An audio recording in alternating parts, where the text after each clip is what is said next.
Сәлем баршаңызға. Ұйқас мағынасы жоқ айтыскер қайта оралған Айнұр Тұрсынбаева елден сөз естіді.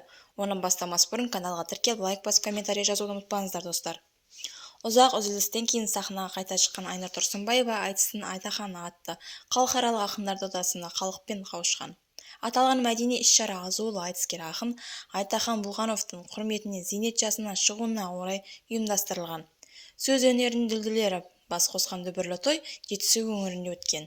Әлеуметтік желіге тараған бейне жазбада Балғынбек Имашев пен Айнұр Тұрсынбаеваның айтысқан сәтін аңғаруға болады. Бұрыннан бір-бірінің қыр-сырын жақсы білетін қос қарсылас әдеттегідей әзілмен онды-солды түйіріп отыр. Мәселен, Балғынбек Айнұрдың Стамбулға көшіп кеткенін келеке қылып, қас-құсына теңесе, Тұрсынбаева да қарап қалғанмады. Ол қарсыласын дәл қазір жұмыссыз жүргенін бетіне басып, сөзіне жауап берді.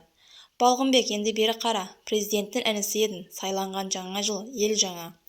Бір ағаңыз әкім ғой, болып жүрген ел алға. Сақалы мұртын жалбырап, қабақтай қарны салбырап, жал айырлардың ішінде жұмыссыз жүрген сен ғана, деді Айнұр Тұрсынбаева. Тұрсынбаеваның тарапынан айтылған бұл сұлынға Балғынбек те лезде жауап берді. Қызметтің құл еместігін ашық айтты. Сұрамаймын қызмет, жүрем ылғи тоба деп. Қасым-Жомарт көкемді басқалардан жоғары еді. Құдай өзі бермесе, Қасым-Жомарт не береді? Мен Құдайға сенемін.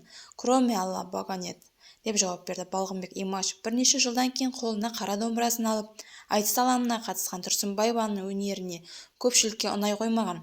Желіде жұрт бүгінде бизнеске бет бұрған Айнұрдың сахнаға дайындық шыққанын айтып, өлеңнің ұйқас пен мағынасы жоқтығын ашық айтқан. Соңына дейін тыңдағандарыңызға көп рахмет. Шоу-бизнес жаңалықтар сіздерге әрқашан жаңалықтарды бірінші болып жеткізіп отыратын болады. Ол үшін каналға тіркеліп, лайк басып, комментарий жазып, қоңырау белгісін басуды ұмытпаңыздар достар. Сау болыңыздар.